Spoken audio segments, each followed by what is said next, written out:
Señoras, señores, muy buenas tardes. Damos la bienvenida a todos y a todas a este Salón Montevideo de la Legislatura de la Ciudad Autónoma de Buenos Aires. Estamos en una ocasión muy especial para homenajear a alguien muy especial. A continuación, el diputado Raúl Puy va a hacer entrega del diploma que acredita al doctor García Badaraco como personalidad destacada de la ciencia de la Ciudad Autónoma de Buenos Aires.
Invitamos al doctor García Badaraco, si quiere decir algunas palabras. Aquí.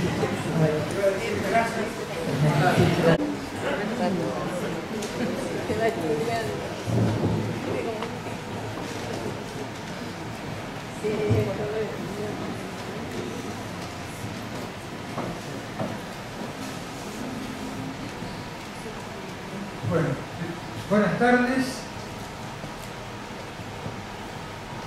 Después de esta demostración de afecto, yo me siento muy emocionado. Así que me van a perdonar de que sea un poquito emocionado.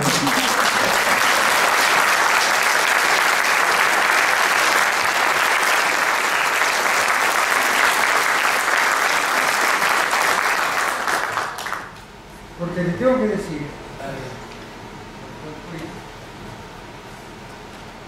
que el diploma me emociona, pero los aplausos me llegaron directamente al corazón. Y que eso es realmente impagable. Les agradezco profundamente a todos. Ahora, yo pienso que es una oportunidad, claro, para decir algo, pero tampoco quiero ser demasiado cargoso, como dijo el doctor, que después uno se entusiasma y habla más de la cuenta. Pero de todas maneras me parece que es una oportunidad para contarles algo que pueda servir, ¿no? De experiencia. De alguna manera. Yo quiero empezar por agradecer mucho al doctor Puy, a la licenciada Matarán, a mis amigos entrañables, la doctora Puy, el doctor Materazzi,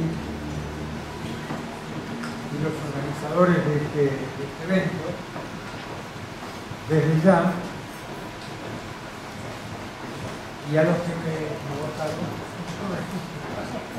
para poder tener este diploma. Quizá me olvido de algo en ese sentido, pero estoy realmente muy agradecido. Ahora, pero yo quiero aprovechar también para decirles que estoy muy agradecido a mucha gente, empezando, como uno empieza siempre, por los padres, después por la esposa que lo acompañó durante 50 años, Y después, por todos los profesores que uno tuvo para formarse en la vida, de los cuales tomamos lo más importante y lo hacemos y tratamos de hacer lo propio para poder hacer con eso algo para los demás, devolviendo un poco lo que uno recibe. Me estoy dando cuenta que me estoy olvidando de agradecer a la doctora Lucía Koski, jefa del servicio.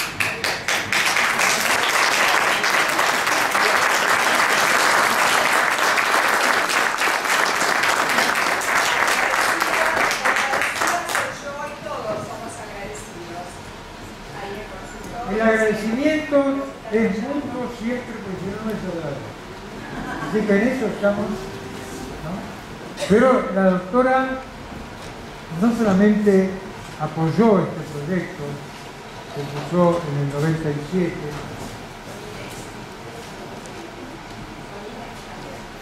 claro,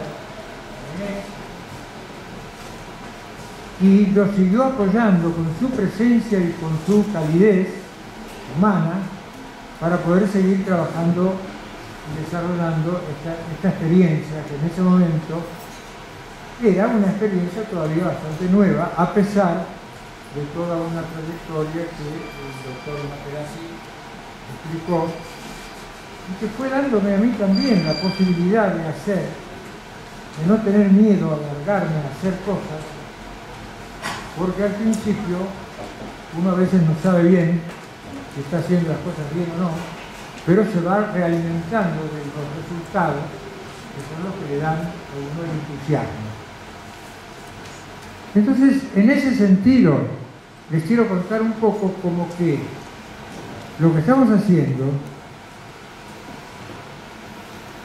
es entusiasmante. El testimonio de un paciente o de una paciente que puede sentirse realmente recuperada, habiendo pasado por un episodio psicótico, por una angustia muy grande, etcétera, etcétera, es algo que reconforta de tal manera que lo mueve a uno a seguir investigando, a seguir buscando nuevas formas y a seguir ayudando a la gente que se acerca para ser ayudada. Y esto es algo que, en general, en muchas instituciones psiquiátricas del mundo, no se percibe, no se encuentra. Ustedes no sé si saben que se habla de que los psiquiatras a veces se vuelven locos.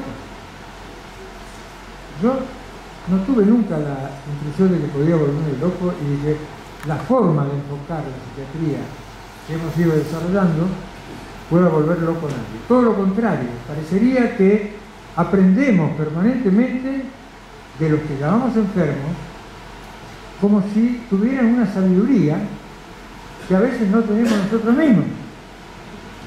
Entonces, en ese sentido es una experiencia enriquecedora, muy grande, que es lo que dinamiza todo este proyecto.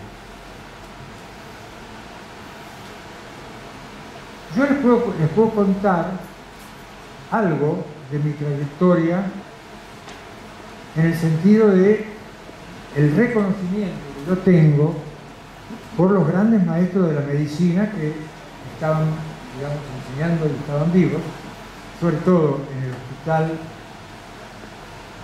de Clínicas de la Ciudad de Buenos Aires, que en ese momento eran, bueno, como Hussein, la investigación de fisiología, pero que también eran Merlo, Chutro, Padilla, Dassen, toda una cantidad de maestros que acá el doctor que me acompaña conoce bien y que me enseñaron a respetar al enfermo. Es una cosa muy, muy importante, ¿no? Porque a veces la situación de ser médico y tener la responsabilidad de que alguien se puede morir si uno no lo trata bien es muy grande. Entonces uno tiene mucho miedo y a veces el miedo genera algo que hace que uno no respete suficientemente al otro. Y esto después, en psiquiatría, yo lo vi con lente de aumento, porque no era solamente el miedo a que el enfermo le pase algo malo y que uno sea responsable, sino que era miedo a la locura, que es lo que yo he visto después, a través de todos los años de mi trayectoria, que es un miedo que paraliza mucho a muchos psiquiatras, porque no han podido llegar a creer realmente en que los enfermos mentales, por más enfermos que estén, se pueden curar. Esto es una cosa que si no uno no tiene la evidencia emocional, vivencial, no lo puede utilizar como uno lo puede utilizar cuando tiene la evidencia emocional. Porque intelectualmente, por más que uno lo sepa, puede ser que no pueda poner sus recursos propios para ayudar como uno los puede poner cuando está seguro de que eso existe. Es decir, que en un enfermo mental, por más enfermo que esté, tiene la posibilidad de salir adelante en la vida. Y que muchas veces, si no la tiene o no se la podemos dar, esa posibilidad, es porque está rodeado por un contexto que no lo está ayudando. Y que en ese sentido, ayudando al enfermo y ayudando a su contexto, encontramos una manera de ayudar mucho más. Es decir, que en ese sentido, en vez de pensar que nosotros somos los que vamos a curar al enfermo, tenemos que recurrir a los recursos de todos los que de alguna manera son los seres que lo acompañan y en los cuales que son los verdaderos terapeutas posibles del paciente y no nosotros mismos. Es decir, poner en movimiento algo de un contexto que sí ayuda realmente a la gente a curarse. Entonces, en ese sentido, es que yo fui descubriendo a partir de un determinado momento, cuando empecé a trabajar en el Hospital Borda, en el año 58, que el contexto podía ser lo más curativo para la enfermedad mental. Esto no es lo mismo para los enfermos del hígado, del estómago, porque tienen que ser operados para curarse, porque entonces el cirujano tiene que cura operando. Pero nosotros parecería que hay que descubrir que uno cura de otra manera, ayudando a otros a que curen en la vida cotidiana, de todos los días. Y si uno tiene una hora diaria con un paciente, es muy poco con respecto a lo que el paciente necesita, que es el contexto en el cual vive y todos los días tiene relaciones con los demás. Este descubrimiento parece que muchas otras personas lo hicieron hace muchos años, y así es que hay una literatura muy abundante sobre todo esto. Pero resulta que la literatura abundante no ha podido penetrar la barrera de descreimiento que genera en la sociedad que la enfermedad mental es incurable, y que genera en una familia con un enfermo mental, cuando tiene un hijo que se enferma y tiene un brote psicótico, se lo ven ya como un enfermo que, es decir, por el miedo que produce eso mismo, genera una mirada como que está loco y no se va a curar nunca. Y no nos damos cuenta hasta qué punto nuestra mirada puede enfermar más a un enfermo o lo puede curar si lo miramos como si tuviera una posibilidad real y creemos en eso, que se puede curar. Es decir, poder mirar lo que yo llamo la virtualidad sana de cualquier enfermo mental, por más enfermo que esté. Ahora, esto uno no lo puede aprender en un libro, ni lo puede aprender porque uno lo diga, aunque sea con mucha convicción, sino que cada uno tiene que hacer su propia experiencia personal, que tiene que ser vivencial, para poder creerlo. Esta mañana, con una pasante española, que hay pasantes españoles que vienen a estudiar acá con nosotros, que espontáneamente tenía una sabiduría, porque ella había, una sabiduría en este sentido, porque había podido ayudar mucho a una hermana que tuvo un episodio psicótico. Y que desde ahí ella quería estudiar psiquiatría ahora, muchacha joven, porque ella sabía esto que yo estoy diciendo. Pero ella lo sabía por su experiencia vivencial con su hermana. Entonces, esto es lo que nosotros creemos que tenemos que ayudar a los médicos para que descubran eso mismo, pero cada uno por sí mismo, no porque eso se transmita científicamente, entre comillas. La ciencia viene después, cuando uno tiene evidencias de las cuales tiene que dar cuenta intelectualmente del porqué o de la causalidad y todo lo demás. Pero si uno no tiene la evidencia, es como si pudiera estar ciego para ver ciertas cosas. Y esto tiene que ver con lo que es la mente humana. En ese sentido, la mente humana no es una cosa de cada uno de nosotros. La mente humana es lo que se produce entre nosotros. Y eso ocurre desde la infancia. Porque eso es la virtualidad de un niño pequeño, de un bebé, de transformarse en un hombre, una mujer, en un ser humano hecho y derecho. Pero venimos todos desde allí.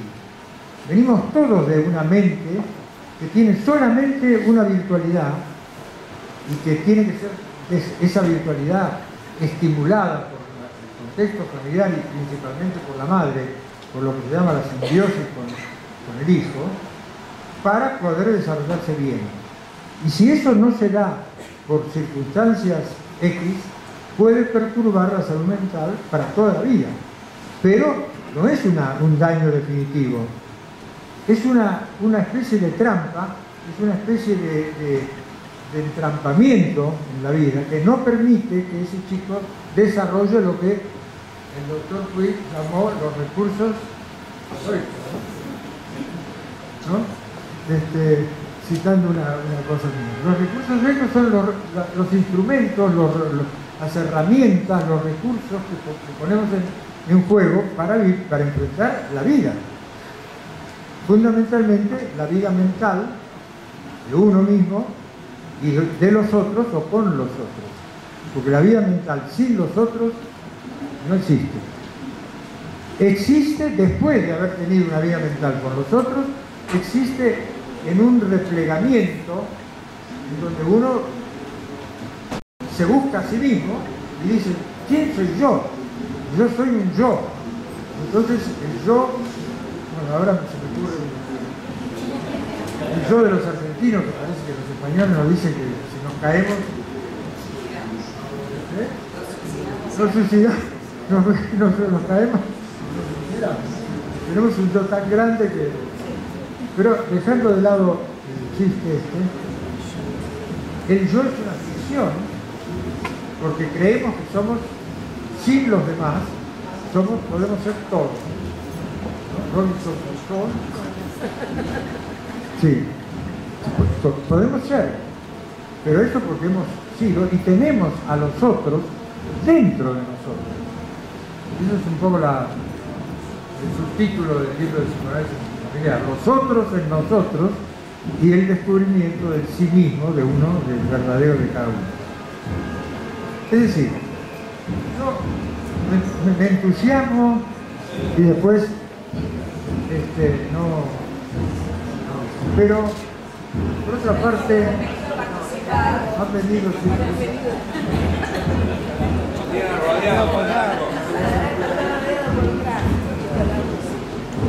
bueno,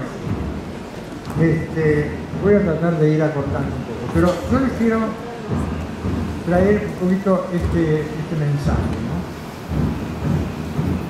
De que esta forma de trabajar tendría que poder ir pudiendo, como decía Materazzi, cambiar un poco algo de la realidad, cambiando realmente lo que se llama la tendencia a estigmatizar como enfermos mentales a los enfermos. Y muchas veces los estigmatizamos por cómo los miramos, porque la mirada genera vivencias, no ideas. Pero las vivencias son las que realmente nos enferman. cuando tienen un poder enfermante. Las ideas no nos enferman, no tienen el poder de enfermarnos. Nosotros podemos pensar que los platos voladores existen o podemos pensar que no existen, o no sabemos si existen o no existen y podemos discutir. Unos piensan que existen, otros no.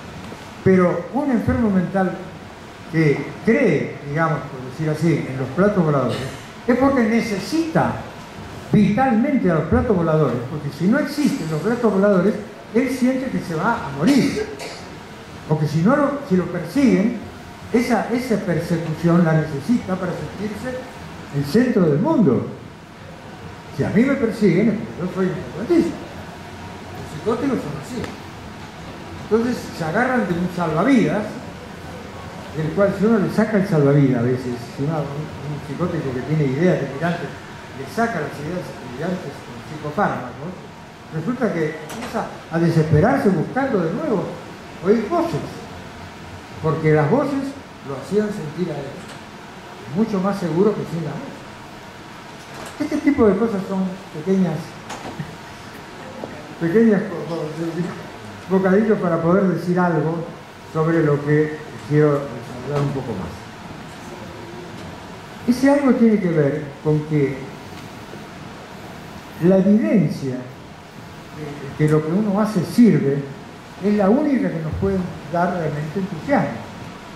Y la evidencia de que lo que uno hace sirve la tenemos por los testimonios de los otros, no por lo que nosotros creemos saber científicamente, aunque esto para mí es también muy científico, porque si no llega a transformarse en algo científico, entonces tampoco no tiene el valor que realmente puede tener.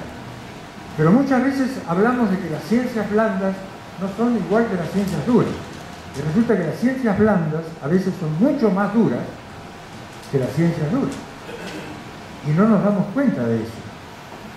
Porque todavía no tenemos en las ciencias blandas suficientes evidencias de la cientificidad con que podemos estar trabajando cuando tenemos resultados.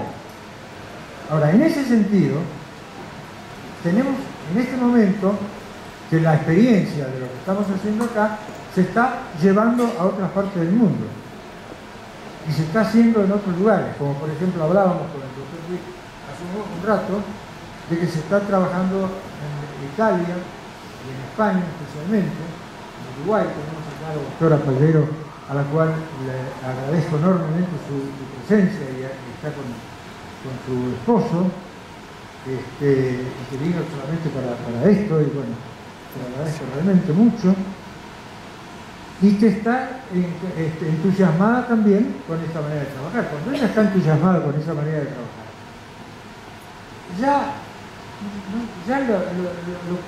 lo que uno encontró, si es que ha habido algún hallazgo importante, ya está en manos de todos los demás. Ya no es más de uno, ya es más de todos. Y eso es lo importante de esto que estamos haciendo. Y esto creo que poco a poco se va a ir extendiendo porque naturalmente tiene un poder transformador en algún sentido, como lo que decía el doctor Materazzi. Así que pienso que lo más interesante es que ustedes sepan que yo, por mi experiencia personal, y muchos otros que me acompañan, a los cuales agradezco todo lo que han hecho en ese acompañamiento y lo siguen haciendo por mí y trabajando en todo esto, el aporte que hacen todos los días,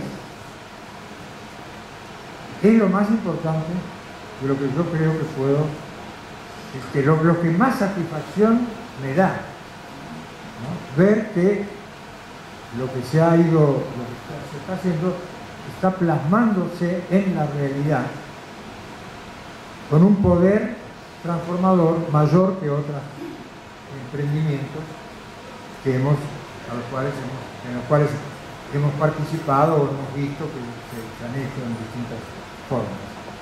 Así que bueno, con esto creo que voy a dejar. Sugiero, si el doctor no tiene inconveniente, que pueda a lo mejor haber alguna pregunta, pero claro, hay un acto, así que... No, el acto es este. Bueno, no, pero hay bastante. Sí, y bueno, hay... Tenemos ganas de aplaudir, Badraco, ¿se puede? ¿Perdón? Tenemos ganas de aplaudir, ¿se puede?